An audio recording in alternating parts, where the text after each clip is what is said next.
Hello everyone, welcome to Hindi voice. Bohemia की बदनामी, Sherlock Holmes की लोकप्रिय कहानी। शेरलॉक होम्स के लिए वह केवल एक औरत थी। मैंने शायद ही कभी उसे किसी दूसरे नाम से पुकारते सुना होगा। उसकी नज़र में वह संपूर्ण नारी जाति पर छा जाती थी और उस पर प्रभुत्व स्थापित करती सी प्रतीत होती थी। ऐसा भी नहीं था कि उसके मन में एरिन एडलर के प्रति किसी प्रकार की प्यार की भावना थी। कोमल भावनाएं, खास तौर पर उनके मस्तिष्क में काबिल नफ़रत भी थी। मैं तो इसको इस तरह से लेता हूँ कि वह दुनिया की सबसे अच्छी तर्क करने वाली व निरीक्षण करने वाली मशीन था। पर जहाँ तक एक प्रेमी का सवाल है तो वहाँ वह गलत साबित होता। ताने व तिरस्कार के अलावा उसने कभी भी उससे नरमी से बात नहीं की। देखने वालों के लिए ये सब बातें प्रशंसनीय हैं तथा व्यक्ति के व्यवहार व भावनाओं को बेपर्दा करने वाली है, किंतु एक प्रशिक्षित तार्किक व्यक्ति के लिए उसके अपने नाजुक और संतुलित व्यवहार में ऐसे हस्तक्षेप को आने देना उसके ध्यान को भंग करना ही है, और यह उसकी संपूर्ण मानसिक क्षमता पर संदेह पैदा करना है। हाल ही तक होम्स से मेरी बहुत ही कम मुलाकातें हुई है। मेरी शादी ने हमें एक दूसरे से थोड़ा दूर कर दिया था, जबकि होम्स अपनी उन्मुक्त प्रकृति के साथ समाज की सभी चीज़ों को नापसंद करते हुए अपनी पुरानी किताबों में डूबा बेकर स्ट्रीट में ही रह रहा था। हर हफ्ते कभी तो कोकीन और कभी अपनी महत्वाकांक्षा के साथ वह नशे की खुमारी तथा अपने सजग स्वभाव के साथ बना हुआ था। वह अपराध के अध्ययन के प्रति अपनी गहरी रुचि रखते हुए बिल्कुल शांत था। वह अवलोकन के विलक्षण क्षमताओं को अपने अंदर समेटे हुए उन रहस्यों के सुराग ढूंढ लेता और उनसे पर्दा भी उठा देता जिनको पुलिस अधिकारी निराधार मानकर छोड़ दिया करते थे। कभी कभी मैं उसके कारनामे सुनता था कि किस तरह वह त्रिपाफ हत्या के केस में ओडेसा बुलाया गया था, जिसमें उसने ट्रिन कामले में एकिस्टन भाइयों की दुखद कहानी का खुलासा किया, और अंत में वह हॉलैंड के उस शाही परिवार के मिशन को भी सफलतापूर्वक पूरा कर पाया।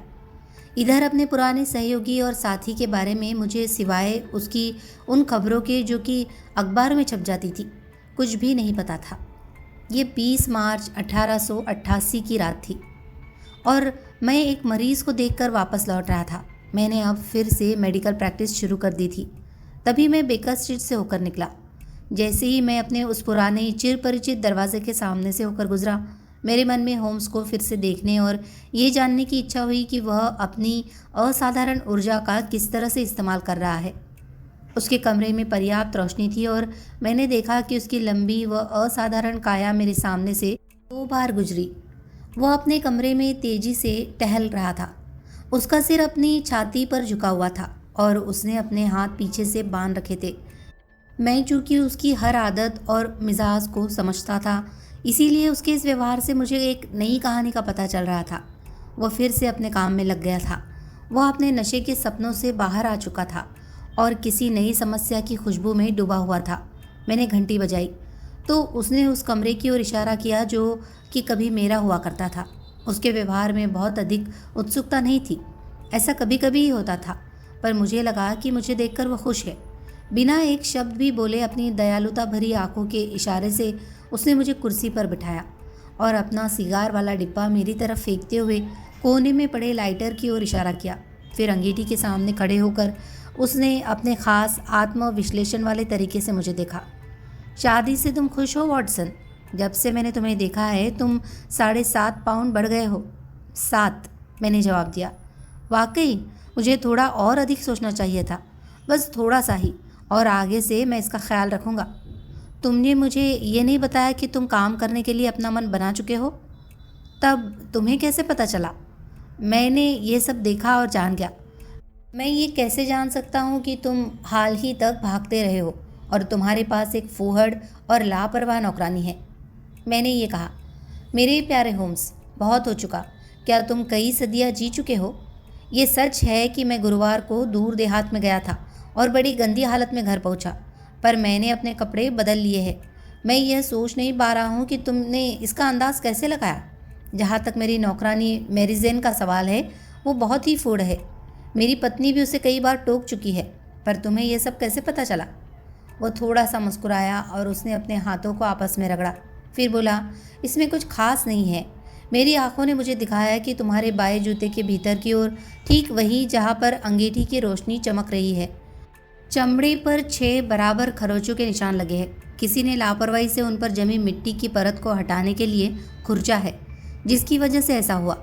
अब तुम मेरा दूसरा निष्कर्ष देख सकते हो कि तुम बहुत ही खराब मौसम में बाहर गए थे और तुमने लंदन की खास तरह की बूट पॉलिश लगा रखी है।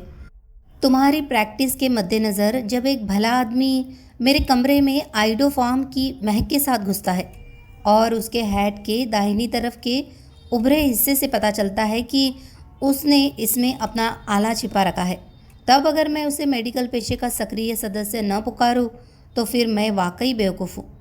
इन नतीजों तक पहुँचने के उसके तरीकों को सुनकर मैं अपनी हंसी न रोक सका। मैंने कहा, तुम्हारे बताए कारणों को जब मैं सुन रहा था तब ये चीज़ें इतने मज़ेदार और सरल ढंग से मेरे सामने आ रही थी कि जैसे इन्हें मैं खुद ही बता रहा हूँ। हालांकि तुम्हारे हर तर्क पर मैं तब तक भ्रमित था जब तक कि तुम अपनी प्रक्रिया को बता नहीं देते थे। अभी भी मुझे यकीन है कि मेरी आंखें तुम्हारी तरह ही अच्छी भली चंगी है, होम्स बोला। बिल्कुल नामुमकिन है। फिर उसने अपनी सिगरेट जलाई और आराम कुर्सी पर बैठ गया। तुम देखते तो हो पर ध्यान से नहीं देखते। इन दोनों में काफ़ी अंतर है। जैसे तुमने कई बार उन कदमों को देखा होगा जो कि इस हॉल तक आते हैं। कई बार? कितनी बार? 100 बार तो देखा ही होगा। तब बताओ वे कितने कदम होंगे? कितने कदम? ये मैं नहीं बता पाऊँगा। ऐसा ही है, तुमने इन्हें ध्यान से नहीं देखा पर तुम उन्हें देख चुके हो और यही मेरा बिंदु है। अब मैं तुमको बताता हूँ कि वहाँ 17 कदम हैं, क्योंकि मैंने उन्हें देखा है और ध्यान से देखा है। चूँकि तुम मेरी इन छोटी छोटी समस्याओं में रुचि लेते हो और मेरे इन छोटे छोटे अनुभवों को लिखते भी हो, इसीलिए तुम्हारी इनमें रुचि हो सकती है। उसने गुलाबी रंग का मोटे कागज़ का एक टुकड़ा मेरी ओर उछाला जो कि मेज़ पर खुला पड़ा हुआ था। वो बोला, ज़ोर से पढ़ो, ये आज की आखिरी डाक से आया है। इस रुक्के में न तो तारीख थी और न ही पता। आज की रात 8:15 बजे आपसे मुलाकात की जाएगी, क्योंकि एक भला आदमी आपसे किसी गंभीर मसले पर परामर्श लेना चाहता है। यूरोप के शाही घरानों में से एक के लिए आपकी दी गई हाल ही की सेवाओं से पता चलता है कि आप ही वह व्यक्ति है जिन पर उन मामलों का यकीन किया जा सकता है जो कि बहुत ही खास है और जिन्हें बढ़ा चढ़ाकर भी नहीं बताया जा सकता है। आपके बारे में ये जानकारी हमें कई सूत्रों से मिली है। आप उस समय अपने चेंबर में ही रहे और यदि आपका आगंतुक नकाब में आता है तो नाराज़ मत होइएगा। मैंने टिप्पणी की, ये तो वाकई एक रहस्य है। इससे आप क्या अंदाज़ लगाते हैं?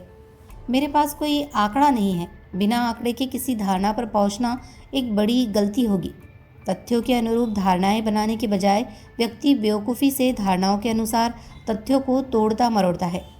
परंतु इस पर ध्यान रखें कि आप इससे क्या परिणाम निकालते हैं। मैंने उस कागज़ और उस पर लिखी लिखावट दोनों को ही अच्छी तरह से देख लिया है। अपने साथी की ही तरह मैंने भी कहा, जिस आदमी ने इसे लिखा है उसके काफ़ी संपन्न होने की संभावना है, क्योंकि ऐसे कागज़ का पैकेट आधे क्राउन से कम कीमत का नहीं होगा। ये खासा मोटा और मजबूत है। होम्स बोले, खास एक महत्वपूर्ण शब्द है। यह किसी भी हाल में इंग्लैंड का कागज़ नहीं लगता है। इसे रोशनी में लेकर चलो। मैंने ऐसा ही किया और देखा कि कागज़ की बनावट पर बड़ा ई, छोटा जी, बड़ा पी, बड़ा जी और छोटा टी बुना हुआ है। होम्स ने पूछा, इसका तुम क्या अर्थ लगाते हो? इसमें कोई शक नहीं है कि यह कागज़ बनाने वाले का नाम या उसका मोनोग्राम होगा। ऐसा नहीं है। बड़े जी के साथ छोटा टी लिखा है, जो कि जर्मन भाषा में कंपनी के लिए इस्तेमाल होता है, और पी से वाकई पेपर का पता चलता है। ई और जी के लिए आओ। महाद्वीपीय गजेटियर पर एक निगाह डालते हैं। उसने अपनी अलमारी से भूरे रंग का भारी भरकम गजेटियर का खंड निकाला। इग्रिया यहाँ जर्मन भाषी क्षेत्र में है। यह है बोहेमिया। जगह कार्लसबाड से दूर नहीं है। वैसे ये जगह वेलेंस्टीन की मौत और उनकी कई कांच फैक्ट्रियों और कागज़ मिलों के कारण मशहूर है। इससे अब तुम क्या अनुमान लगाते हो? उसकी आंखों में एक चमक आ गई थी और उसने अपनी सिगरेट से कामयाबी का एक गहरा नीला धुआं फेंका। मैंने कहा, ये कागज़ बोहेमिया में बनाया गया है और ये भी तय है कि जिस व्यक्ति ने यह रुक्का लिखा वो जर्मन है। क्या तुमने उस खास तरह के वाक्य की रचना पर ध्यान दिया है? एक फ्रांसीसी या रूसी आदमी इस तरह से नहीं लिख सकता है। एक जर्मन ही क्रियापदों के प्रयोग में शिष्टाचार का उपयोग नहीं करता है। अब केवल ये जानना रह जाता है कि वह जर्मन जिसने उस बोहेमिया के कागज़ पर लिखा है और अपना चेहरा न दिखाने के लिए नकाब का प्रयोग कर रहा है, वो क्या चाहता है। अगर मैं गलत नहीं हूँ तो वह यहाँ हमारे सभी शक शुबहों को दूर करने आएगा। जैसे ही उसने अपनी बात ख़त्म की, घोड़ों के खुरों, पहिए के रुकने और घंटियों के खींचे जाने की एक तेज़ आवाज़ आई। होम्स ने सीटी की आवाज़ निकाली और कहा, आवाज़ से पता चलता है कि घोड़ों की जोड़ी है। और फिर खिड़की से बाहर झांकते हुए बोले, हाँ, एक छोटी सी बंद घोड़ा गाड़ी है और एक जोड़ा सुंदर घोड़े भी है। एक की कीमत 150 गिन्नी होगी। इस केस में और कुछ हो न हो, पर रकम है वॉटसन। होम्स, मैं सोचता हूँ कि मेरा अब जाना ही बेहतर होगा। बिल्कुल नहीं डॉक्टर, तुम जहाँ हो वहीं रुके रहो। बिना तुम्हारे जैसे साथी के मैं कुछ भी नहीं हूँ। ये मेरा तुमसे वादा है कि ये केस बहुत ही रोचक होगा। इसे छोड़ना खेद का विषय होगा। पर तुम्हारा मुवक्किल, उसकी चिंता मत करो। मुझे तुम्हारी सहायता चाहिए तो उसे भी चाहिए। अब वह आ रहा है, इसलिए कुर्सी पर बैठ जाओ डॉक्टर, और इस केस पर अपना पूरा ध्यान दो। सीढ़ियों और गलियारे में भारी और धीमे कदमों की आवाज़ आ रही थी और वह दरवाजे के ठीक बाहर आकर बंद हो गई। फिर दरवाजे पर एक तेज़ और अधिकार से भरी थपथपाहट हुई। होम्स ने कहा, अंदर आ जाइए। एक आदमी अंदर कमरे में घुसा। उसकी ऊंचाई 6 फीट 6 इंच से कम नहीं थी। उसकी छाती और शरीर के बाकी अंग हरक्यूलिस की तरह थे। उसका पहनावा काफ़ी कीमती था, परंतु इंग्लैंड में इसे भद्दी रुचि का ही समझा जाएगा। उसकी बाहों और सामने के दोहरे कोट तक झालर थी, जबकि कंधे पर गहरे नीले रंग का लबादा पड़ा था, जिसमें आग के रंग की सिल्क की धारियाँ थी, और यह उसकी गर्दन पर बंधा हुआ था, जिसमें एक लहसुनिया भी जड़ा था। उसके जूते पिंडलियों तक ऊंचे थे और उनमें ऊपर की ओर एक कीमती भूरा फर भी लगा हुआ था। इस तरह वो पूरा का पूरा एक अति संपन्न क्रूर व्यक्ति का रूप लिए हुए था। उस आदमी ने अपने हाथों में मोटी चौड़ाई वाला एक टोप ले रखा था। हालांकि उसने शरीर के ऊपरी हिस्से में ही पहना था। उसने अपना नकाब अपनी ठुड्डी तक खींच रखा था, जिसे उसने उसी समय ही ठीक किया, क्योंकि जैसे ही वह कमरे के भीतर घुसा उसने अपना हाथ इसी काम के लिए ऊपर उठाया था। उसके चेहरे के निचले हिस्से को देखकर ऐसा मालूम पड़ता था कि वह व्यक्ति दृढ़ चरित्र का है, पर उसके मोटे लटकते होठ और सीधी ठुड्डी से उसके ज़िद्दी होने का भी पता चलता था। उसने जर्मन लहजे में अपनी गरजती आवाज़ में पूछा, आपको मेरा संदेश मिला होगा। मैंने आपको बताया था कि मैं आपसे मिलूँगा। फिर उसने हम दोनों की ओर इस आशय के साथ देखा कि वह हम में से किसे संबोधित करे। होम्स बोले, कृपया बैठिए। यह है डॉक्टर वॉटसन, मेरे साथी और सहयोगी, जो कि अक्सर ही मेरे केसों में मेरी सहायता करते हैं। मुझे किससे बात करनी चाहिए? आप मुझे काउंट वॉन क्राम कह सकते हैं। मैं बोहेमिया का एक सम्मानित आदमी हूँ। मैं समझता हूँ कि यह व्यक्ति आपका मित्र है और सम्मानित भी है, जिस पर मैं अपने बहुत ही महत्वपूर्ण मामले के लिए विश्वास कर सकता हूँ। अगर ऐसा नहीं है तो मुझे आपसे अकेले में ही बात करनी चाहिए। मैं जाने के लिए उठा ही था कि होम्स ने मेरी कलाई पकड़ ली, मुझे मेरी कुर्सी पर वापस बैठा दिया और कहा, आप मुझसे जो भी कहना चाहते हैं इनके सामने कह सकते हैं। काउंट ने अपने चौड़े कंधे उचकाए और कहा, तब मैं शुरू करता हूँ। आप दोनों को 2 सालों के लिए पूरी गोपनीयता बरतने के लिए मैं अनुबंधित करता हूँ, क्योंकि इसके बाद इस मामले का कोई महत्व नहीं रह जाएगा। इस समय ये कहना भी काफ़ी नहीं है कि इसका महत्व इतना है कि यह यूरोपीय इतिहास पर अपना प्रभाव डाल सकेगा। होम्स ने कहा, मैं वादा करता हूँ। और मैं भी। हमारे अजनबी आगंतुक ने कहा, आप मुझे इस नकाब के लिए माफ़ करेंगे, क्योंकि वह सम्मानित व्यक्ति जिसने मुझे नियुक्त किया है उसकी इच्छा है कि उसका एजेंट आपसे अपरिचित ही रहे। और मैं माफ़ी चाहता हूँ कि मैंने अभी जिस उपाधि से खुद को नवाजा वो मेरी अपनी नहीं है। होम्स ने थोड़े रुखेपन से कहा, मैं ये जानता था। परिस्थितियाँ बहुत ही नाजुक है और इनको संभालने के लिए एहतियात की ज़रूरत है, नहीं तो ये बदनामी की एक बड़ी वजह बन सकती है और यूरोप के शासकीय परिवारों में से एक को गंभीर नुकसान पहुंचा सकती है। खुलकर कहे तो ये मामला आर्मेस्टीन के शाही घराने बोहेमिया के वंशज राजाओं को फंसा रहा है। होम्स ने खुद को आराम कुर्सी में धंसाते हुए अपनी आंखें बंद करके फुसफुसाते हुए कहा, मैं ये भी जानता था। हमारे आगंतुक ने आराम से निष्क्रिय पड़े उस व्यक्ति की ओर आश्चर्य से देखा, जिसने खुद को यूरोप के एक अति ऊर्जावान एजेंट और त्वरित तार्किक व्यक्ति के रूप में स्थापित किया था। होम्स ने अपनी आंखें धीमे से खोली। अपने उस भीमकाय मुवक्किल की तरफ अधीरता से देखा और कहा, यदि महामहिम अपने इस मामले को बताने की कृपा करे तो मैं आपको बेहतर परामर्श दे पाऊंगा। वह आदमी अपनी कुर्सी से उछल पड़ा और कमरे में बेचैनी से इधर उधर टहलने लगा। फिर बेचैनी के भाव के साथ उसने अपना नकाब नोच कर ज़मीन पर फेंक दिया और चीख कर कहा, तुम सही कहते हो, मैं ही किंग हूँ। अब मुझे इसे छिपाने की क्या ज़रूरत है? होम्स फुसफुसाते हुए बोले, वाकई महामहिम ने मुझे नहीं बताया था, पर मैं जानता था कि मैं वेल्हम गागरिश Sigismond von Ormstein, Cassel Felstein के महान ड्यूक और बोहेमिया के वंशज किंग से बात कर रहा हूँ। हमारे विचित्र से आगंतुक ने फिर से कुर्सी पर बैठते हुए और अपने ऊंचे सफ़ेद माथे पर हाथ फेरते हुए कहा, आप समझ ही सकते हैं कि मैं खुद ही इस तरह के काम करने का आदी नहीं हूँ, पर यह मामला इतना नाजुक था कि बिना इसमें खुद को शामिल किए मैं किसी एजेंट को बता नहीं सकता था। मैं आपसे परामर्श लेने के लिए छिपकर प्राग से यहाँ आया हूँ। होम्स ने फिर अपनी आंखें बंद करते हुए कहा, तब कृपया परामर्श लीजिए। संक्षेप में कुछ तथ्य इस प्रकार है। करीब 5 साल पहले वारसा की एक लंबी यात्रा के दौरान मेरी मुलाकात एक पहुंची हुई तिकड़मी महिला से हुई थी। उसका नाम एरन एडलर है। इसमें कोई शक नहीं है कि आप भी इस नाम से परिचित होंगे।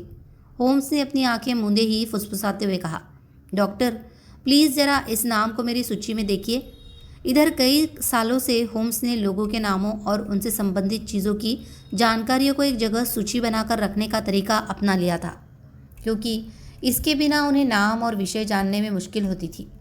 इस मामले में मैंने उस महिला का जीवन परिचय ढूंढ निकाला जो हिब्रू के गुरु और स्टाफ कमांडर, जिन्होंने गहरे समुद्र की मछलियों के बारे में लिखा है, के बीच थी। होम्स ने कहा, मुझे देखने दो। वह सन 1858 में न्यू जर्सी में पैदा हुई थी। वारसा के एम्पेरियल संगीत नाट्य की गायिका और अब सेवानिवृत्त। संभव है लंदन में ही रह रही हो। जैसा कि मैं समझता हूँ महामहिम का इस जवान औरत से कभी संबंध था और इस औरत को महामहिम ने कुछ अंतरंग पत्र भी लिखे थे। अब आप उन पत्रों को वापस लेना चाहते हैं? बिल्कुल ऐसा ही है, पर कैसे? क्या आपने उससे छुपाकर शादी की थी? नहीं। कोई कानूनी कागज़ या प्रमाण पत्र? नहीं। तब महामहिम, मैं ये समझ नहीं पा रहा हूँ कि वह महिला जब उन पत्रों को ब्लैकमेल करने या किसी अन्य उद्देश्य के लिए प्रस्तुत करेगी तब उनकी प्रामाणिकता कैसे सिद्ध करेगी? मेरी लिखावट से। धोखाधड़ी भी हो सकती है। वे मेरे निजी कागज़ है। चोरी चले गए होंगे। मेरी अपनी मोहर हूबहू वैसी ही बना ली गई होगी। मेरे फ़ोटोग्राफ ये भी लिए जा सकते हैं। हम दोनों उस फोटोग्राफ में साथ साथ थे। ओह, यही बुरा हुआ महामहिम, यहाँ आपने वाकई असावधानी बरती है। मैं उस समय पागल था, बिल्कुल पागल। क्या इस मामले में आप वाकई गंभीर थे? उस समय मैं राजकुमार ही था और युवक भी, पर अब मैं 30 साल का हूँ। वो चिट्ठियाँ वापस पाई जा सकती थी। हमने कोशिश की थी पर हम असफल रहे। महामहिम को इसके लिए धन खर्च करना पड़ेगा। वे चिट्ठियाँ वापस मिल जानी चाहिए। वह उन्हें बेचेगी नहीं, तब चुरा ली जाएगी। 5 बार कोशिश की जा चुकी है। मेरे धन के बल पर 2 बार उसके घर में सेंध भी लगाई जा चुकी है। एक बार जब वह यात्रा कर रही थी तो हमने उसका सामान ही दूसरी जगह भिजवा दिया था। 2 बार वह बीच रास्ते में ही उतारी जा चुकी है, फिर भी कोई फ़ायदा नहीं हुआ। उनका कोई निशान भी नहीं मिला। बिल्कुल नहीं। होम्स हंसा और बोला, यह बहुत ही छोटी सी समस्या है। किंग छूटते ही बोल पड़े, पर यह मेरे लिए बहुत ही गंभीर है। वाकई वह उन फोटोग्राफ का क्या करना चाहती है? मुझे बर्बाद करना। पर कैसे? मैं शादी करने वाला हूँ। हाँ, मैंने सुना है। वह स्कैंडिनेविया के किंग की दूसरी बेटी है और उसका नाम क्लोटिल्डी लोपमैन वान सेग्से मेनिंजेन है। आप उसके परिवार के कड़े सिद्धांतों के बारे में पता कर सकते हैं। वह खुद भी बहुत ही नाजुक स्वभाव की है। मेरे चरित्र पर शक की छाप ही इस संबंध को ख़त्म कर देगी। और एरन एडलर, वह उन फोटोग्राफ्स को वहाँ भेजने की धमकी दे रही है और वह इसे कर भी देगी। आप उसे नहीं जानते हैं। वो बहुत ही कठोर स्वभाव वाली है। उसकी शक्ल तो बहुत ही खूबसूरत औरत की है, पर मन बहुत ही कठोर आदमी का है। यदि मैं किसी और औरत से शादी करता हूँ तो वह किसी भी हद तक जा सकती है। आपको यकीन है कि उसने इन्हें अभी तक वहाँ नहीं भेजा होगा? मुझे पक्का यकीन है। क्यों? क्योंकि उसने कहा है कि जिस दिन सगाई की घोषणा होगी उसी दिन वह इनको भेजेगी, और वह दिन अगला सोमवार ही है। होम्स ने जमाई लेते हुए कहा, ओह, अभी 3 दिन बाकी है। ये बहुत अच्छी बात है, क्योंकि मुझे हाल ही में 1-2 और मामले निपटाने हैं। महामहिम, क्या लंदन में ही रहेंगे? बिल्कुल। तुम मुझे वहाँ लैघम में काउंट वान क्राम के नाम से जान सकते हो। तब मैं आपको वही कुछ लिखूंगा, ताकि आपको पता लग सके कि हमने कितनी प्रगति की है। प्लीज़। ज़रूर। मैं बहुत ही बेचैन हूँ। और धन? उस पर आपको पूरा अधिकार है। पूरा? मैं आपको पहले ही बता चुका हूँ कि मैं उन फोटोग्राफ के बदले अपने राज्य का एक प्रांत तक दे सकता हूँ। और मौजूदा खर्च के लिए? किंग ने अपने लबादे के भीतर से सांभर की चमड़े का एक भारी बटुआ निकालकर मेज़ पर रखते हुए कहा, इसमें स्वर्ण के रूप में 300 पाउंड्स और नोटों के रूप में 700 पाउंड्स है। होम्स ने अपनी नोटबुक से एक रसीद काटी और उन्हें दे दी। होम्स ने पूछा, मिस का पता? Brownie Lodge, Serpentine Avenue, Saint John's Wood. Holmes ने इसे लिख लिया और कहा, एक और प्रश्न, क्या उसका कोई फोटोग्राफ है? क्या ये कैबिनेट साइज़ का है? हाँ। ठीक है महामहिम, गुड नाइट। और मुझे विश्वास है कि हमारे पास आपके लिए एक अच्छी खबर होगी। जैसे ही वो घोड़ा गाड़ी वापस जाने के लिए मुड़ी, उसने कहा, गुड नाइट वाटसन। यदि तुम कल दोपहर 3 बजे आओ तो मैं तुम्हारे साथ इस मामले पर बात करूँगा। मैं ठीक 3 बजे बेकर स्ट्रीट पहुँच गया था, पर होम्स अभी तक वापस नहीं लौटा था। मकान मालकिन ने मुझे बताया कि वह सुबह 8 बजे ही घर से निकल गया था। मैं आतिशदान के बगल में उनका इंतज़ार करने के इरादे से बैठ गया कि उनको देर हो सकती थी। मैं उनकी छानबीन में पहले से ही गंभीरतापूर्वक रुचि ले रहा था। हालांकि इसमें विशेष गंभीरता या आश्चर्यजनक जैसा कुछ भी नहीं था। साथ ही साथ ये 2 अपराधों से जुड़ा केस था, जिसे मैं पहले से ही नोट कर चुका था। फिर भी इस केस की प्रकृति और इसके मुवक्किल की बड़ी हैसियत अपने ही तरह की थी। वास्तव में इस छानबीन की प्रकृति के अलावा जो चीज़ मेरे साथी के हाथ में थी, वो थी स्थिति पर उनका पूरी तरह से कब्जा और उनके सजग खोजी तर्क, जिन्होंने उनके काम करने के ढंग और अति जटिल रहस्य को सुलझाने के उनके सूक्ष्म तरीकों को मेरे लिए मज़ेदार बना दिया था। मैं उसकी पक्की सफलता का इतना आदी था कि उसके असफल होने की संभावना मेरे दिमाग को छू तक नहीं गई थी। इस समय शाम के 4 बजने ही वाले थे कि कमरे का दरवाज़ा खुला और शराबी की तरह बाल बिखेरे, गलमुच्छों वाला उत्तेजित चेहरा लिए और अस्त व्यस्त कपड़ों में होम्स कमरे में पहुंचा।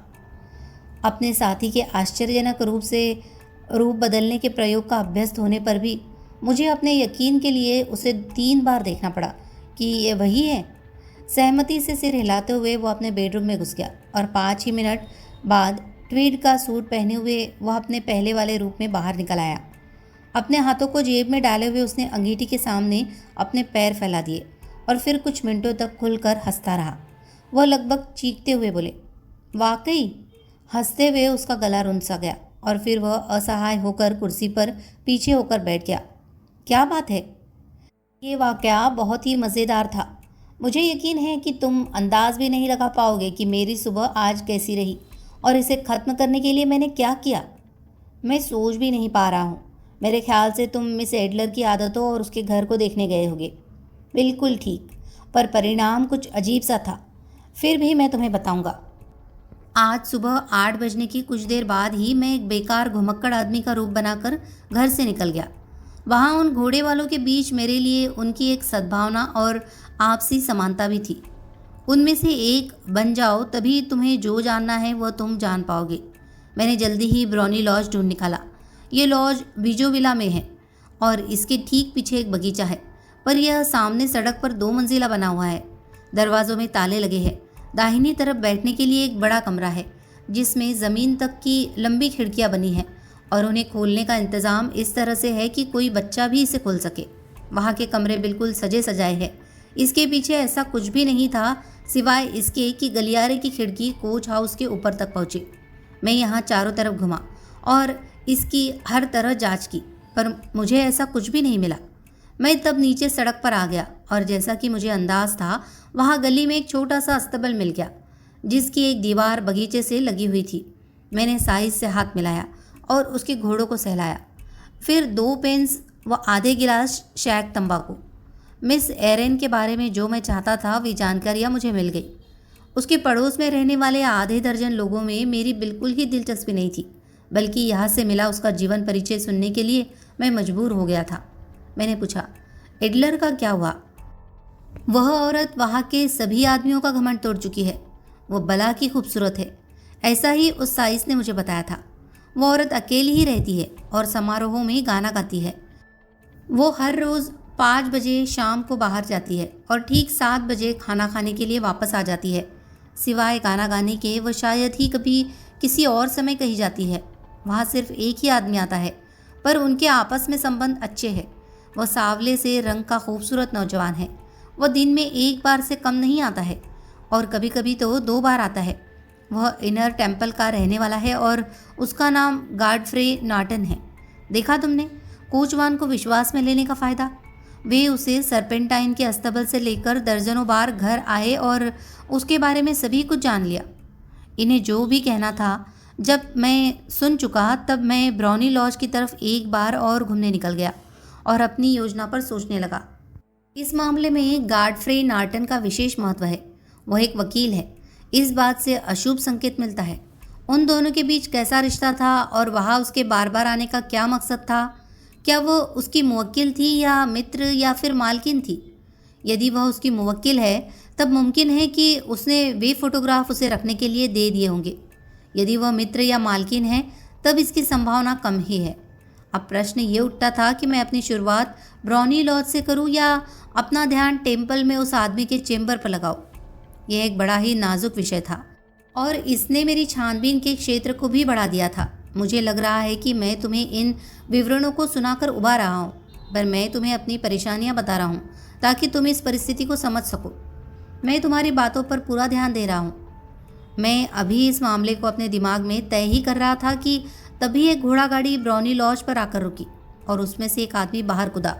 वो बहुत ही खूबसूरत, गहरे रंग का और पतली मूँछों वाला ठीक वैसा ही नौजवान था जैसा कि मैंने सुन रखा था।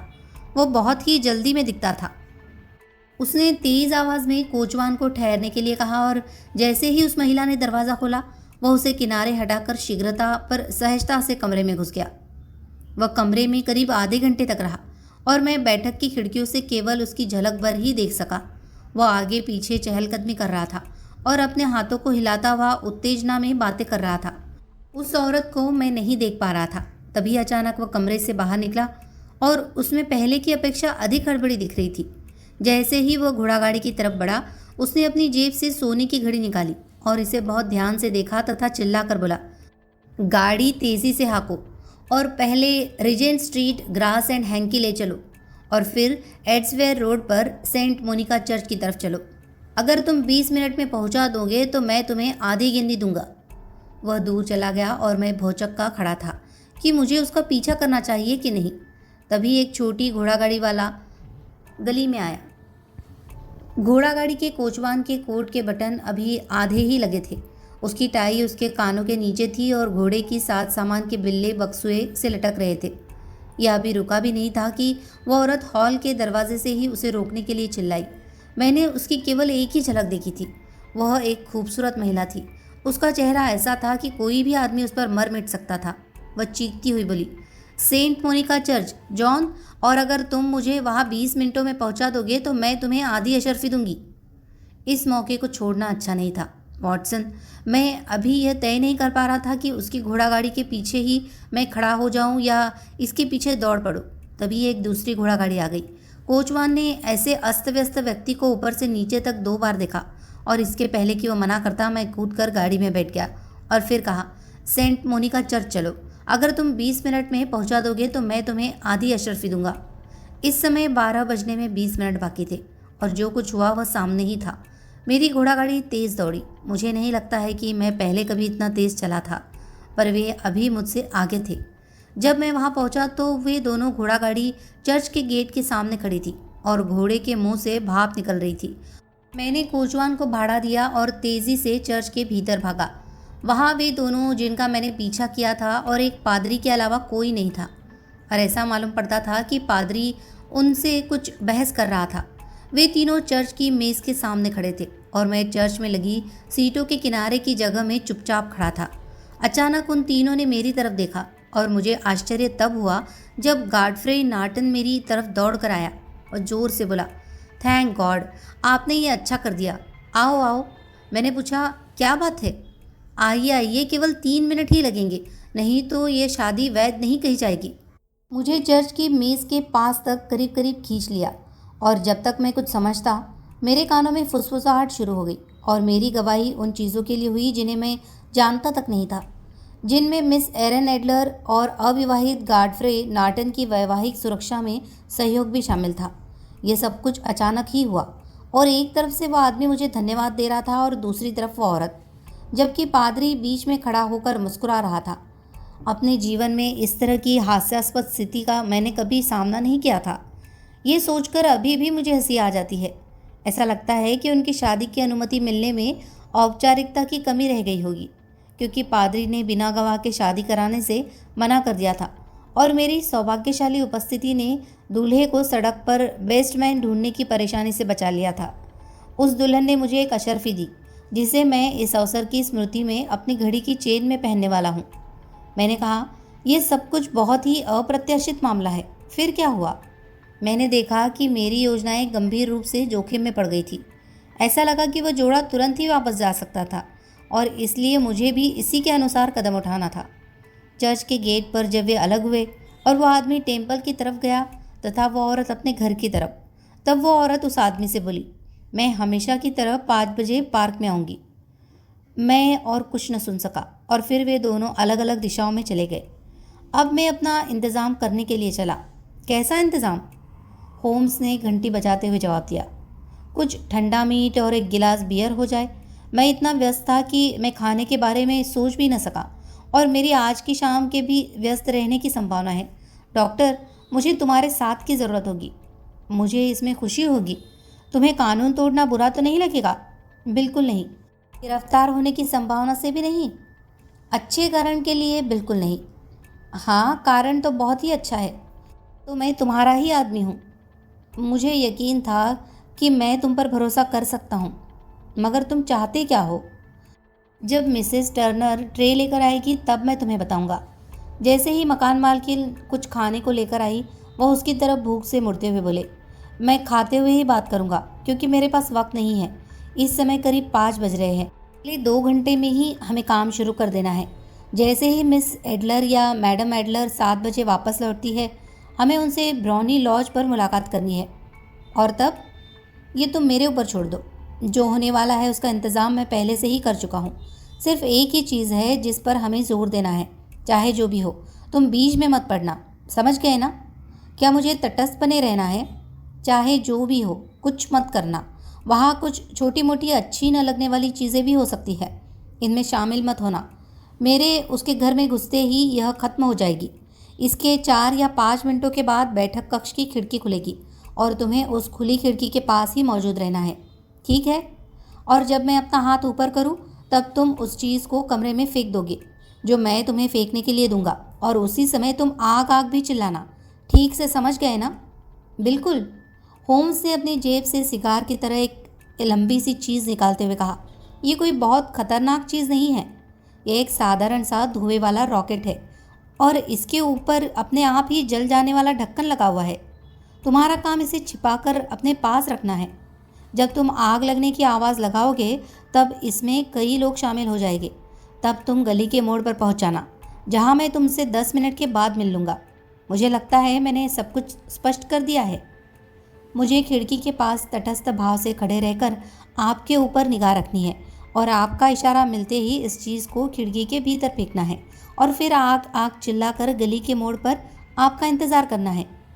बिल्कुल ठीक। तब आप मुझ पर पूरी तरह से भरोसा कर सकते हैं।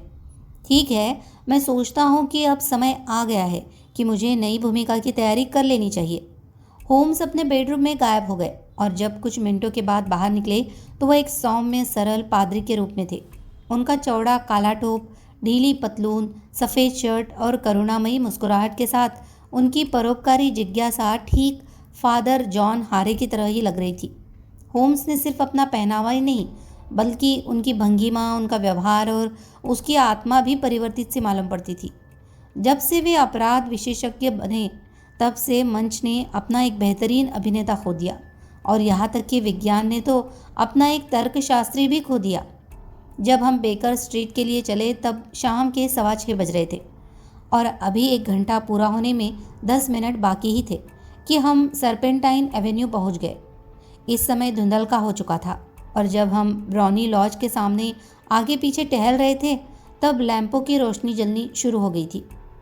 हम अभी लॉज में रहने वाली का इंतज़ार कर रहे थे।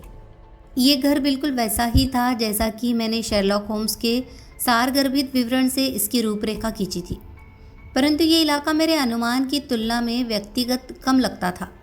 एक छोटी सी गली होने के बावजूद यहाँ का आस पड़ोस काफ़ी जीवंत था। गंदे कपड़ों में यहाँ कुछ लोग कोने में खड़े सिगरेट पी रहे थे और हंस रहे थे। कैंची की धार तेज करने वाला एक आदमी अपने पहिए के साथ वहीं मौजूद था और 2 चौकीदार एक नर्स के साथ हंसी ठट्टा कर रहे थे। कुछ जवान आदमी अच्छे कपड़े पहने हुए मुंह में सिगार लिए वहाँ मटर गश्ती कर रहे थे। जब हम लॉज के सामने चहलकदमी कर रहे थे तभी होम्स ने कहा, इस शादी ने मामले को काफ़ी आसान बना दिया है। अब वो फोटोग्राफ 2-धारी तलवार बन चुका है। ये मुमकिन है कि वो औरत ये नहीं चाहेगी कि मिस्टर गॉडफ्रे नॉर्टन इन फोटोग्राफ को देखे और ठीक उसी तरह हमारा मुवक्किल भी नहीं चाहता है कि यह उसकी राजकुमारी की आंखों के सामने आए। अब प्रश्न ये है कि हमें ये फोटोग्राफ मिलेगा कहाँ? सचमुच कहाँ? इस बात की संभावना बहुत ही कम है कि वो औरत फ़ोटो अपने साथ लेकर गई होगी। इनका आकार बड़ा है और औरत के कपड़ों में इनका छुपना नामुमकिन है। वह ये जानती है कि किंग उसे कहीं भी बीच रास्ते में ही रोकने और उसकी तलाशी लेने में सक्षम है। इस तरह के 2 प्रयास पहले भी हो चुके थे। तब यह तय है कि वह इन्हें अपने साथ लेकर नहीं चलती है। तब कहा, ये उसके बैंकर और उसके वकील के पास हो सकते हैं।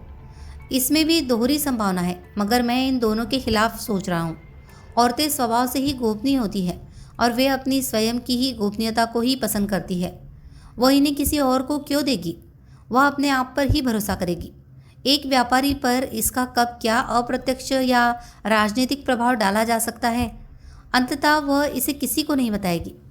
इसके साथ ही ये याद रखो कि वह कुछ ही दिनों में इसका इस्तेमाल करने का निश्चय कर चुकी थी। फ़ोटो वही होने चाहिए, ये उसके घर में ही होना चाहिए, मगर इसमें 2 बार चोरी की जा चुकी है। उन्हें नहीं मालूम होगा कि कैसे खोजा जाए। पर तुम कैसे खोजोगे? मैं नहीं खोजूँगा। तब वो मुझे खुद ही दिखाएगी। मगर वो मना कर देगी। वह ऐसा नहीं कर पाएगी। मुझे पहियों की आवाज़ सुनाई पड़ रही है। यह उसी की घोड़ागाड़ी की आवाज़ है। अब मेरे आदेशों का पालन करना। जैसे वो बोला तभी एक घोड़ागाड़ी के बगल वाली लाइटों की चमक एवेन्यू के मोड़ से झलकी। यह एक छोटी सी घोड़ागाड़ी थी और ठीक लॉज के गेट के सामने आकर रुक गई। जैसे ही गाड़ी रुकी, एक आवारा सा दिखता आदमी एक कॉपर पाने की उम्मीद में तेज़ी से दरवाज़ा खोलने आगे आया, पर तभी एक दूसरे लोफर ने इसी उम्मीद से उसे अपनी कोहनी का धक्का मारकर पीछे की ओर ढकेल दिया।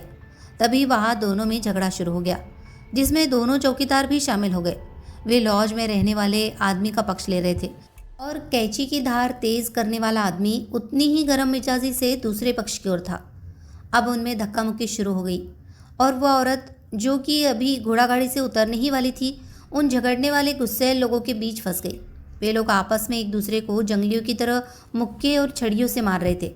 होम्स भीड़ में उस महिला को बचाने के लिए कूद पड़ा, पर जैसे ही वह वहां पहुंचा, वह जोर से चीखा और ज़मीन पर गिर पड़ा। उसके चेहरे से खून बह रहा था। उसके गिरते ही चौकीदार एक ओर भागे और वहां के रहने वाले दूसरी ओर। पर बहुत से भले आदमी जो कि इस झगड़े में शामिल हुए बिना ही इसे मात्र देख रहे थे, वे इस घायल आदमी और उस महिला की सहायता करने के लिए इकट्ठा हो गए। एरन एडलर, इसे अभी मैं यही पुकारूंगा, तेज़ी से आगे बढ़ी। हॉल की रोशनी में उसके शरीर की बनावट और भी आकर्षक लग रही थी। उसने गली में इधर उधर देखा और बोली, क्या इस बेचारे को चोट लग गई है? कई आवाज़ें आई, ये मर गया है। तभी एक अन्य बोला, नहीं नहीं, अब इसमें जान है। इससे पहले कि तुम इसे अस्पताल ले जाओ, ये मर जाएगा। एक औरत बोली, ये बहुत बहादुर आदमी है। अगर ये बीच में नहीं आता तो वे बदमाश उस औरत का बटुआ ले गए होते। वे सब एक गिरोह के हैं और बदमाश भी। देखो, अभी इसकी सांस चल रही है। यह इस तरह से गली में तो नहीं पड़ा रह सकता है। हमें इसे अंदर ले चलना चाहिए। बिल्कुल ठीक है, उसे बैठने वाले कमरे में ले आओ। हाँ, आरामदेह सोफ़ा भी है। प्लीज़ इधर से आइए। होम्स अब आराम आराम से धीरे से ब्राउनी लॉज में पहुंच गया और उस बैठक कक्ष में लेट गया, जबकि मैं अभी भी खिड़की के बगल में खड़ा होकर अगली कार्रवाई के लिए उन्हें देख रहा था। लैंप जला दिए गए, पर पर्दे इसलिए नहीं गिराए गए थे कि मैं होम्स को सोफे पर लेटा हुआ देख सकूं। मैं नहीं जानता था कि वह जो काम कर रहा था उसका उन्हें कोई पछतावा था या नहीं, पर यह मैं जानता था कि मुझे अपने जीवन में इतनी शर्म पहले कभी महसूस नहीं हुई थी, क्योंकि मैं उस खूबसूरत महिला के खिलाफ एक साजिश में शामिल हूँ, जबकि वह उस घायल आदमी के लिए कितनी करुणा और गरिमा से उसके ठीक होने का इंतज़ार कर रही है। किंतु होम्स के साथ सबसे बड़ा विश्वासघात होगा कि उसने मुझे जो काम सौंपा था उससे मैं अपने आप को पीछे खींच लेता। मैंने अपना दिल कड़ा किया और अपने कपड़ों में छिपा कर रखे हुए उस धुएं वाले रॉकेट को हाथ में ले लिया। मैंने सोचा कि आखिरकार हम उस औरत को चोट नहीं पहुंचा रहे, बल्कि उसे दूसरों को चोट पहुंचाने से रोक कर रहे हैं। होम्स अब सोफे पर बैठ गया और मैंने उसके हाव भाव देखे, जैसे कि उसे हवा की ज़रूरत महसूस हो रही थी। एक नौकरानी तेज़ी से भागी और खिड़कियां खोल दी। ठीक उसी समय मैंने उसका हाथ ऊपर की ओर उठा देखा, जो कि मेरे लिए एक इशारा था, और मैंने तुरंत ही वह धुएं वाला रॉकेट खिड़की से अंदर की तरफ उछाल दिया और आग आग चिल्लाया। अभी मेरी आवाज़ पूरी तरह से बाहर गूंजी भी नहीं थी कि सभी भले बुरे आदमियों की भीड़ वहां इकट्ठा हो गई और सब साथ मिलकर आग आग चिल्लाने लगे। धुएं का एक मोटा बादल कमरे से घुमड़ता हुआ खिड़की से बाहर निकला। मुझे अंदर कुछ भागते लोगों की झलक दिखी, पर तभी अगले ही पल होम्स की सांत्वना देने की आवाज़ सुनाई पड़ी कि यह झूठी चेतावनी है।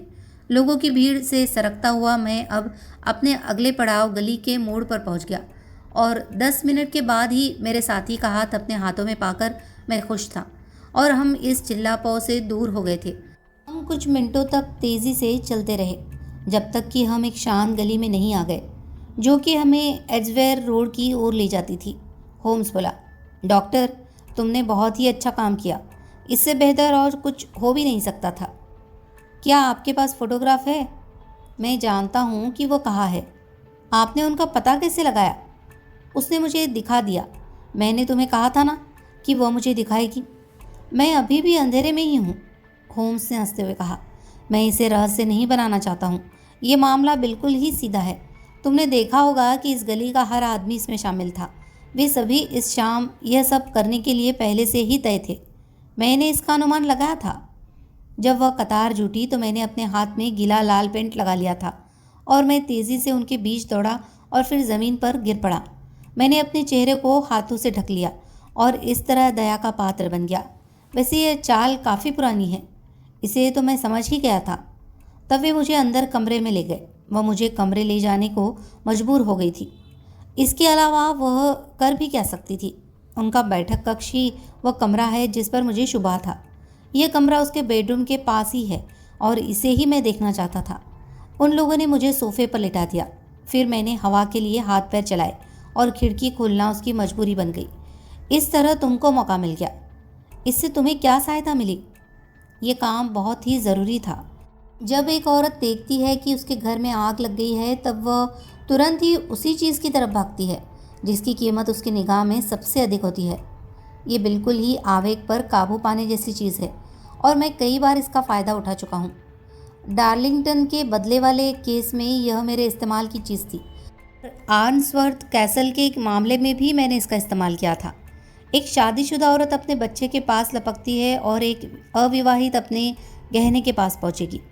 अब यह बिल्कुल ही स्पष्ट था कि हमारी आज की महिला के पास उसके लिए इससे कीमती कुछ भी नहीं था जिसकी हमें भी तलाश थी। वह इसे सुरक्षित करने के लिए भागी। आग लगने की चेतावनी अच्छे ढंग से दी गई थी। वह धुआं और चिल्लाहट लोहे की तांत्रिकाओं को भी झकझोरने के लिए काफ़ी थी। उसने बहुत बेहतर ढंग से इसका जवाब भी दिया। वह फोटोग्राफ घंटी के ठीक दाहिनी तरफ खिसकने वाले दरवाजे के पीछे आले में रखे थे। वो वहाँ तुरंत ही पहुंची और जैसे ही उसने इन्हें अभी आधा ही बाहर निकाला था कि मैंने इनकी अभी एक झलक ही देखी थी कि तभी मैं चीखा, यह सब झूठा शोरगुल है। तब उसने उसे वही वापस रख दिया और रॉकेट की तरफ देखते हुए कमरे में भागी, और तभी से मैंने उसे नहीं देखा है। मैं उठा और माफ़ी मांगते हुए घर से बाहर निकल गया। मैं हिचकिचा रहा था कि मुझे तुरंत फोटोग्राफ हासिल करने का प्रयास करना चाहिए कि नहीं। तभी मैंने देखा कि कोचवान कमरे में आ गया और मुझे ध्यान से देखने लगा। अब इंतज़ार करना ही बेहतर था, क्योंकि थोड़ी सी भी जल्दबाजी सब कुछ गड़बड़ कर सकती थी। और अब हमारी तलाश करीब करीब पूरी हो चुकी है। मैं कल ही किंग को बुला लूँगा, और तुमको भी। यदि तुम चाहो तो हम बैठक कक्ष में उस औरत का इंतज़ार करने के लिए बैठाए जाएंगे, पर जैसे ही वह वहाँ आएगी, मुमकिन है वह वहाँ न तो हमें और न ही उस फोटोग्राफ को पाएगी। महामहिम को इससे संतोष होगा कि उन्होंने इसे अपने हाथों से ही प्राप्त किया है। उन्हें आप कब बुलाएंगे? सुबह 8 बजे। वह तब तक उठी नहीं होगी और हमारे लिए रास्ता साफ होगा। हमें बहुत ही सचेत रहना चाहिए, क्योंकि उसकी शादी उसकी आदतों और उसके जीवन में काफ़ी परिवर्तन कर देगी। मुझे बिना देर किए ही किंग को तार भेज देना चाहिए। हम बेकर स्ट्रीट पहुंच गए और दरवाजे पर रुके। होम्स अपनी जेब में चाबी ढूंढ ही रहे थे कि किसी राहगीर की आवाज़ आई। Good night mister Sherlock Holmes. उस समय फुटपाथ पर कई लोग थे, परंतु ये शुभकामना किसी दुबले पतले युवक की ओर से आई थी, जो कि शायद जल्दी में था। होम्स ने गली की धीमी रोशनी में उसे घूरते हुए कहा, मैं इस आवाज़ को पहले भी सुन चुका हूँ, पर यह कौन हो सकता है? उस रात मैं बेकर स्ट्रीट में ही सोया था, और जब हम सुबह ब्रेड और कॉफ़ी का नाश्ता कर रहे थे, उसी समय बोहेमिया के किंग हमारे कमरे में धड़धड़ाते हुए घुसे और करीब करीब चीखती सी आवाज़ में शेरलॉक होम्स का कंधा पकड़कर उनके चेहरे पर आंखें गड़ाते हुए पूछा, क्या तुम्हें सचमुच वे फोटोग्राफ मिल गए? अभी नहीं। क्या तुम्हें उनके मिलने की उम्मीद है? मुझे पूरी उम्मीद है। तब चलिए, मैं चलने के लिए बेचैन हूँ। हमें एक घोड़ा गाड़ी कर लेनी चाहिए। नहीं, मेरी बग्घी इंतज़ार कर रही है। तब तो यह और भी आसान हो जाएगा। हम सभी एक बार फिर से ब्राउनी लॉज की तरफ चल पड़े। होम्स बोले, एरन एडलर की शादी हो चुकी है। शादी? कब? कल। पर किससे? एक अंग्रेज़ वकील से। उसका नाम नार्टन है। पर वो उससे प्यार नहीं करती थी। मुझे उम्मीद है वो करती है। ऐसी उम्मीद क्यों है? क्योंकि ये महामहिम के भविष्य के डर को दूर कर देगी।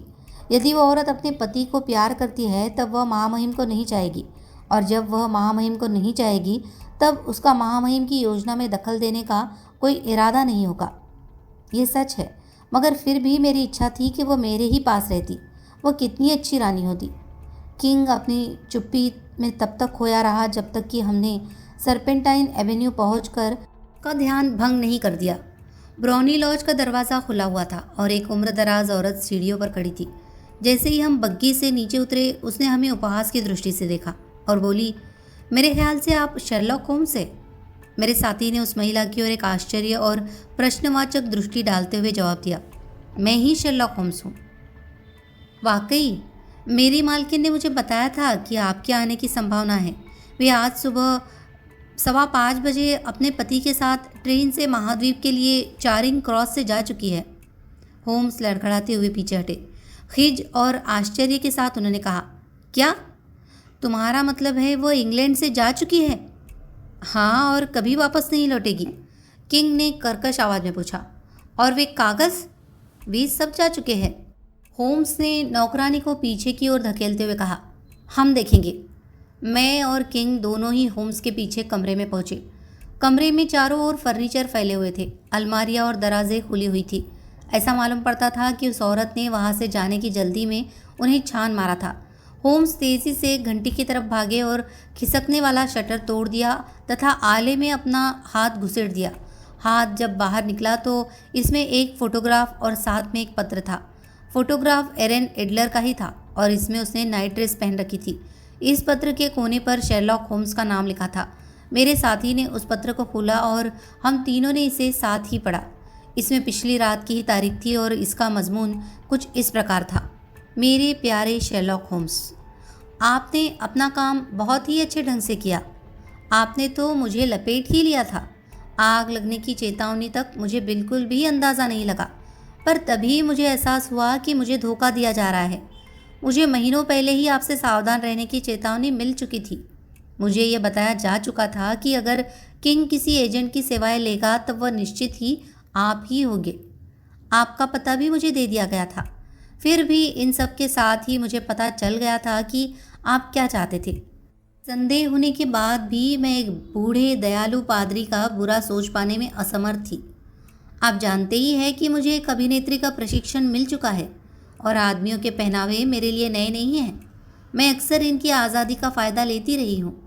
मैंने अपने कोचवान जॉन को आप पर नज़र रखने के लिए भेजा था और जैसे ही आप बाहर निकले मैं आपके पीछे हो ली। मैंने आपके घर तक आपका पीछा किया और मुझे पूरा यकीन हो गया कि मैं ही शेरलॉक होम्स की रुचि का लक्ष्य हूँ। तभी मैंने आपको अविवेकपूर्ण ढंग से गुड नाइट कहा और अपने पति से मिलने टेम्पल चली आई। हम दोनों ने सोचा कि इतने नाराज़ आदमी के द्वारा पीछा किए जाने पर भाग जाना ही बेहतर होगा। जब आप कल आएंगे तो आपको घोंसला खाली मिलेगा। जहाँ तक फ़ोटोग्राफ का सवाल है, आपके मुवक्किल निश्चिंत रहे। मैं उनसे अधिक प्यार करने वाले व्यक्ति से प्यार करती हूँ और वह उनसे बेहतर भी है। किंग उस व्यक्ति के साथ जो चाहे कर सकते हैं जिसने उनके साथ कठोरतापूर्वक कुछ गलत किया है। मैं इन फोटोग्राफ को अपनी सुरक्षा के लिए अपने पास रख रही हूँ, जो कि मुझे भविष्य में किंग के द्वारा उठाए जाने वाले कदमों से सुरक्षा के हथियार के रूप में मेरे पास रहेंगे। मैं एक फ़ोटोग्राफ छोड़े जा रही हूँ जिसे वे अपने पास रख सकते हैं। धन्यवाद शेरलॉक होम्स, आपकी वाकई सच्ची। एरेन नॉर्टन एडलर। जैसे ही हम तीनों ने उस काव्य पत्र को ख़त्म किया, किंग ज़ोर से चीखा, क्या औरत है! ओह, क्या औरत है! मैंने आपको पहले ही बताया था कि वह कितनी तेज़ और कितनी कठोर है। क्या उसे एक सम्मानित रानी नहीं बनना चाहिए? क्या यह दुखद नहीं है कि वह मेरे स्तर की नहीं थी? होम्स ने ठंडेपन से कहा, उस औरत में मैंने जो देखा है वो महामहिम के स्तर से वाकई बहुत ही अलग है। मुझे इस बात का दुख है कि मैं महामहिम के काम को उसकी सुखद परिणति तक नहीं पहुंचा सका। किंग जोर से बोले, नहीं सर, इतने सबके बाद इससे अधिक और कुछ नहीं हो सकता था। मैं जानता हूं कि वह अपनी बात की पक्की है। वे फोटोग्राफ अब उतने ही सुरक्षित है जितने कि इन्हें आग के हवाले कर दिया जाता। महामहिम की बात सुनकर मैं बहुत खुश हूँ। मैं आपका हमेशा कर्जदार रहूँगा। कृपया मुझे बताइए कि मैं आपको क्या इनाम दे सकता हूँ। इतना कहने के साथ ही किंग ने अपनी उंगली से सांप की आकृति वाली पन्नी की अंगूठी निकाली और अपनी हथेली में लेकर आगे बढ़ाई। होम्स ने कहा, महामहिम के पास देने के लिए ऐसा कुछ है जिसकी कीमत मेरी दृष्टि में और भी बहुत अधिक है। आप उसका नाम लीजिए। वो फोटोग्राफ। किंग ने उनकी ओर आश्चर्य से देखा और ज़ोर से कहा, एरेन का फोटोग्राफ? हाँ, इसे आप ले सकते हैं। महामहिम को धन्यवाद। अब इस मामले में मुझे और कुछ भी नहीं करना है। मैं आपको गुड मॉर्निंग कहना चाहता हूँ। होम्स झुका और किंग के बढ़े हुए हाथ की तरफ देखे बिना ही मुड़ गया। फिर अपने चेंबर में मेरे साथ चला आया। यह था बोहेमिया के राज्य को प्रभावित करने वाला बदनामी का डर और एक औरत की चतुराई ने किस तरह से शेरलॉक होम्स की योजनाओं को विफल किया था। वह औरतों की चतुराई की प्रशंसा किया करता था, पर इधर हाल ही तक मैंने उसे ऐसा करते नहीं सुना और जब कभी वह एरेन एडलर के बारे में बोलता या उसके फोटोग्राफ का संदर्भ आता तो वह उसके लिए हमेशा एक सम्मानित शीर्षक का इस्तेमाल करता, वह ख़ास औरत। कहानी अगर आपको पसंद आई हो तो प्लीज़ इसे लाइक करें, शेयर करें और कमेंट करें और हमारे चैनल को सब्सक्राइब भी कर लीजिए। धन्यवाद।